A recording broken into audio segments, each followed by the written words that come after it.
One of the most pernicious ways that people deny crime, deny the increase in crime, and deny the devastating impact of policies like defund the police is to make the argument that this issue only rests on a dollar amount and say things like, well, they may have cut funding back in 2020, but right now at this point they've actually restored funding, and in some cases they've actually increased funding even when adjusting for inflation. And let's be 100% clear upfront, honest, and transparent. In a lot of cases, like in the case with the Los Angeles Police Department, this is in fact true. However, this does not accurately and fully account for the devastation of policies like defund the police, because when you look at the LAPD, you realize that they have increased the amount that they're spending back to pre-George Floyd levels. However, they're spending a significantly higher portion of their money on overtime for police officers, and this is due in large part to the fact that the attitudes and things that were going on related to policing during that period of time and the defunding of the police have actually caused a bunch of officers to retire and completely stifled recruitment. And this has led the LAPD to go into desperation mode, and now they are lowering standards, which will give us poorer quality law enforcement, which ironically will end up providing future justifications for police reform due to the fact that they just have lower quality candidates. Now, we're going to get into this. We're going to do a deep dive into the numbers and this local news story, but before we get into that, I just want to say thank you to everybody who signed up over on my website, actualjusticewarrior.com/join. Give me the money. Give me the money. Okay. And thank you to my podcast listeners on Spotify, Apple's podcasting platform, and on Google Podcasts. A lot of the people that are being hired right now should not be police officers. LAPD officers and LA City personnel. It's a danger. It's a direct danger to the public. People directly involved in the LAPD recruiting and hiring process are going public for the first time with their concerns. So the way this segment opens is with a bunch of officers saying that they're letting the floodgates open and having a lot of people join the force that are absolutely not qualified to be police officers. Now, there is one officer or former LAPD personnel that has decided to come and show his face, but you're going to find out what makes him distinct from these other people in the clip that I'm about to show you. We're just letting the floodgates open to people that shouldn't be on the job. Most of our sources asked us to protect their identities for fear of retaliation, but not James Williams. He supervised LAPD police backgrounds for 20 years.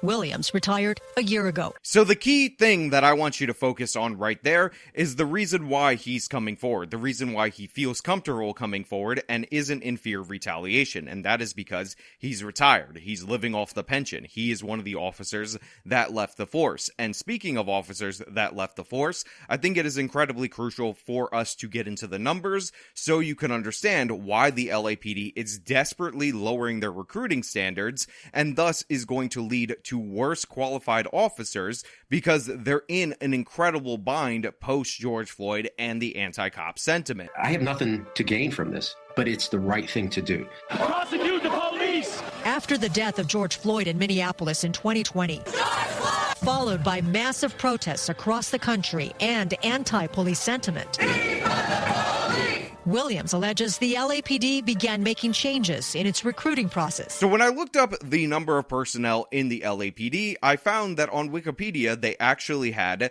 the active duty law enforcement personnel and the number of officers on the force circa 2020, which is a great number to look at because this is the number pre the Black Lives Matter riots and pre George Floyd. And what we see is that they have really close to 10,000 officers, 9,974 to be specific. Now, if I go to an article last year, what we end up finding out is that the LAPD post George Floyd, post the Black Lives Matter riots, actually experienced 600 retirements from police officers that were working. So this represents about 6% of their entire personnel working for the LAPD as police officers. They have civilian arms. That's not what I'm talking about. I'm talking specifically about the people in uniform, the officers that were working the beat and all of that. Now, retiring officers is one thing. And by the way, they're losing about 50 a month because this was as of a year ago.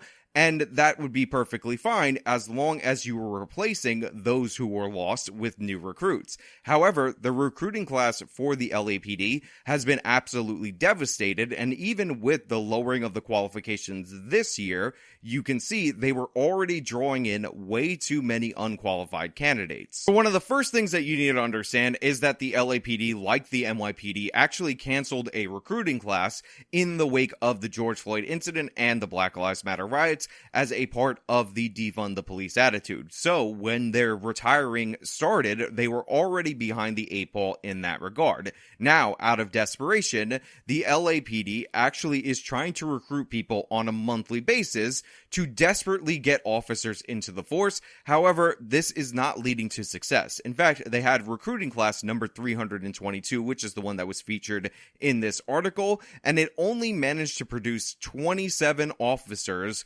of that entire recruiting class. And again, this is before what we can see in terms of the lowering of the qualifications, and they're still only able to get 27 people when they need about 60 a month according to estimates just to catch up with the retirees. But it actually is significantly worse than that, because if the retirees were concentrated on beat level officers, then those would be presumably the easiest people to train and replace. But of course, that is not the case. Retirees tend to be in senior leadership positions, and they also tend to work on crucial units, and due to the fact that the changing tide post Black Lives Matter riots, and you have the prosecutor like Gascon, who's not really utilizing these units, we've seen a disproportionate loss in officer staffing from the most crucial units. Now, with these decline, you make hard choices, and the decline in numbers has caused the city to suffer. Response times are now longer, and specialized units like fugitive warrants and cold cases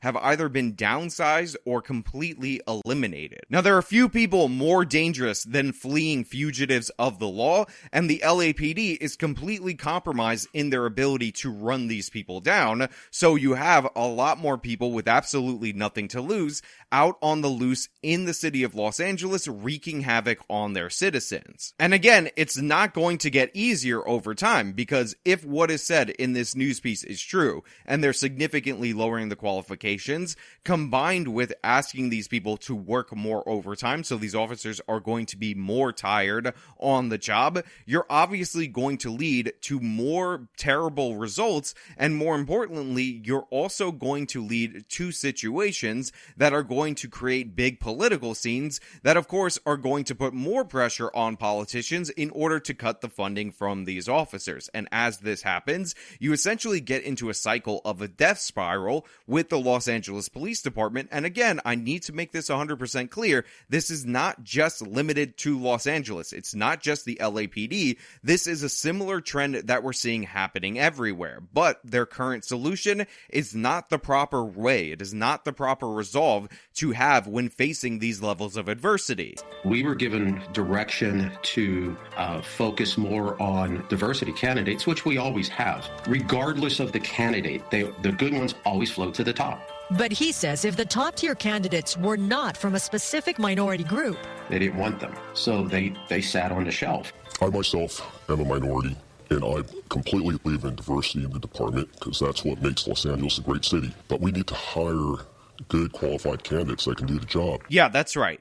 Now, I want to point out that a lot of people are going to say that, oh, them always looking for diversity is indicative of them losing quality, but that is not the case. Typically, police departments like the Los Angeles Police Department have a flood of candidates due to the fact that they offer stellar benefits and whatnot, and in the case specifically of Los Angeles, diversity can be an asset. For instance, if you're dealing with Hispanic recruiting, that could help because you need a lot of bilingual people in order to deal with the large Hispanic population in the city of Los Angeles. However, what he is describing here is that if they're not from the specific minority group, if they don't fit in within the quota system that was instituted that is distinct from what they had before, then they just don't want these officers. So at the same time, they're in an absolutely devastating death spiral, people retiring, they're actually churning away some of the most qualified officers based solely on the color of their skin, based on the fact that they're not from a protected class, because the already diverse LAPD is trying to become more diverse in this regard. And again, it's actually going to get significantly worse, because not only are they turning down qualified white candidates, unlike before, they're not looking for the same standard of minority candidate, and that's going to lead to more issues like corruption from law enforcement. They started manipulating the standards and the guidelines, which that was a major issue with me. The hiring standards are created by POST, the Commission on Peace Officer Standards and Training. Candidates have to go through the peace officer selection process that includes a written exam, physical ability test, and background investigation. Now, I want to point out that we've already seen throughout the history of police departments in this country them lower the physical requirements to become a police officer in an effort to recruit more women. Now, a lot of police work is actually done at the desk level, so this actually did not significantly negatively impact police officers, although I will say it does seem to be an interesting trend of female officers going to their gun first because they don't have the physical presence in order to deal with a threat. But overall, policing did improve, even though they've reduced some of the physical standards for these local police departments. This is because they were recruiting for intellectual capacity and other things that were a good substitute for those physical losses. However, they're now dropping off from those standards as well. All law enforcement agencies in California must abide by those guidelines if they want certification for their academies and officers. They wanted to go below those. Can't do that. It's illegal. We're governed by post standards. We're governed by government codes as well. Williams claims it didn't matter to the department. He and other sources say the LAPD is making it too easy to be an officer. Again, this should be incredibly concerning no matter what side of the issue you're on, and this is one of the reasons why I heavily cautioned against the idea from reformers that we should cut the funding to the police, because I knew that later on, just restoring that same previous dollar amount was not going to replace the level of talent that was once lost. This is one of the reasons why I was totally not in favor of vaccine mandates when it came to medical staffers, because when your hospital loses a surgeon, when they lose somebody of high qualifications, it's not like there's another guy in the pipeline that is available anywhere in the country that can just be substituted if you offer them the proper dollar amount. Because of a staffing crisis. They're not waiting for the best possible candidate to come by. Almost feels like they don't have that time to do it. They want to meet the numbers now. And typically, even though the LAPD has had a series of problems throughout their history, when you have such a large recruiting base as is Los Angeles, you tend to get some of the highest quality candidates. And California, by the way, has statewide standards that all officers need to meet regardless of the department. And I actually agree with that, because what we often see is small town police officers are sincerely lacking in those standards. But guess what? They're subverting that in the police department that serves the largest city in their state. So what were the standards before compared to now? So the physical fitness qualifier, you're supposed to have at least a 50% to get into the academy. We're now hiring people with 40, 30, and in some cases lower than 10% physical scores. Is that not absurd? They're hiring people who not just meet 50% of the physical requirements, but are as low as 10% in order to increase the number of diverse candidates in their officer staffing. That's absolutely crazy, in my opinion. What they're doing is not helping. They're creating doubt in the public's mind. Chief Michael Moore says the LAPD is not lowering the standards, but the hiring practices have evolved through the years.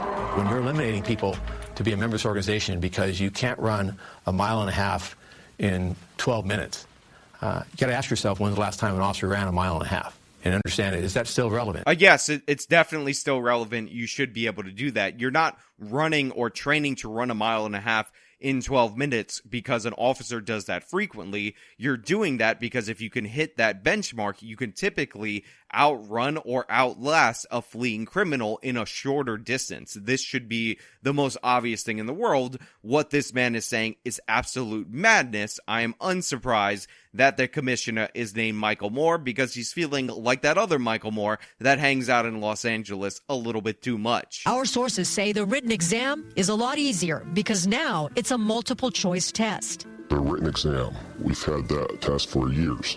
And since I've gotten there, they've eased up on the standards of that written exam. We moved to a multiple question test in place of a narrative because we saw that the narratives were judged subjectively. They were not consistent as far as people who passed or who didn't pass. Now look, you might say that the written exam being switched to multiple choice is no big deal. You've taken a lot of multiple choice exams in your history, but actually having the ability to write as an officer is crucial because your police reports that you write down get scrutinized in a court of law and they get presented to a jury. So one of the things officers actually really need is good writing skills so that they can have everything on track, because even something as simple as crossing out a word could be examined by an intelligent defense attorney and could mean the difference between a conviction at some of the highest charges versus the lowest charges, based on the idea that maybe they can argue that the officer changed his mind at one point or another. So writing something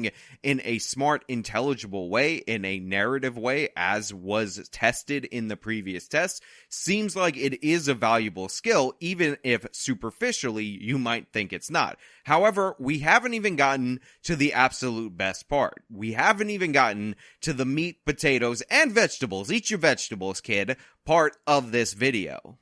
In the past, a background investigation revealing a candidate's bad credit or financial problems could have resulted in rejection. Not anymore. Williams, who used to be a cop for a different agency before becoming a background investigator and supervisor, says it's dangerous to hire people with money problems. People that are in deep financial problems often are tempted by money. The temptations out there on patrol are vast. You may pull over a drug dealer with hundreds of thousands of dollars. If you hire somebody without integrity, what do you think they're going to do?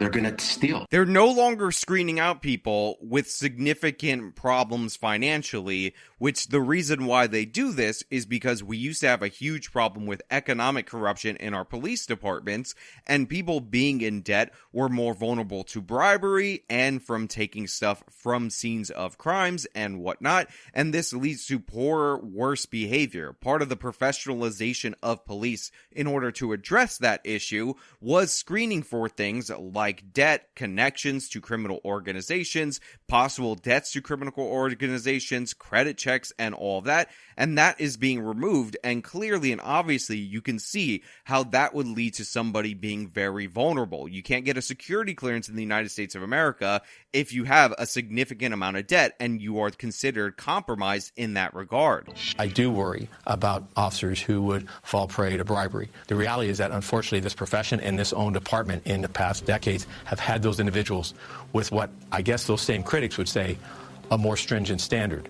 Well, if it was such a stringent standard and it was so great, how did those failures occur? So this absolute doofus, this absolute word that will probably get this video demonetized on YouTube, said, oh, well, we've had problems in the past with our current standards. They're not 100% perfect, so if we remove them, I'm sure the problem will get better. And they show a series of officers that were convicted of crimes and or had other problems. And just to give you an idea about how asinine that comparison is, they put up Christopher Dorner on the list of officers under this protocol, and this is a guy who decided that he was going to declare war against the police department because he felt like the police department was in fact corrupt. I don't believe that it was a bribery issue that pissed him off per se. I think that he had issues with the fact that he thought that the police were corrupt and or racist, so he decided to commit acts of terror against them. And again, that has nothing to do with what we're talking about. And you showing me 4 officers, and by the way, there are definitely more officers from various periods of time who have committed serious unrelated crimes, is not enough to sway somebody like me into believing that we should lower the financial security checks for people being recruited into the LAPD. It makes me think that you need to do something to boost recruitment, push back against the anti-cop propaganda, and this guy's more interested in covering his own backside than addressing the issue at hand. Chief Moore strongly denies the allegations that recruiters are told to focus on specific minority candidates, even if they're not qualified. We do not hire a person on the basis of their race or their gender, but at the same time, we are pursuing qualified applicants that are representative of the diversity of this city. Yeah, I don't believe him at all. I don't believe him in any way, shape, or form. That's why he's making stupid ostrich-like arguments where he's burying his head in the sand, even though ostriches don't actually do that, fun fact, rather than addressing the issue at hand. You can't look me dead in the face and say one of our officers became a terrorist because he wanted revenge against the police. Therefore, we shouldn't screen out people who are in crippling debt that may be vulnerable to bribery and or theft, because remember that one officer that became a terrorist. It's a stupid argument, it's an insane point, and this guy is incredibly untrustworthy. And unfortunately, the Karen Bass administration looks like it's just like the previous administration, and the combination of this absolute buffoon with Karen Bass and Gascon not prosecuting anybody for anything means that Los Angeles is in for significantly hard times going forward. But hey, these are just my thoughts. You know what? You could disagree with me, and if you disagree with me, I would love for you to put your wrong opinion down in the comments below. As you guys know, Sam Seder agreed to the debate. Again, look for that early August. I will be announcing the specific date in the future, but leave your comments about this situation as well. If you like the video, show them by leaving a like, subscribe for more content, follow me on my social medias, support me via the support links in the description of this video. This has been me talking about LA decimating their own recruitment class and pretending like everything is fine. Till next time.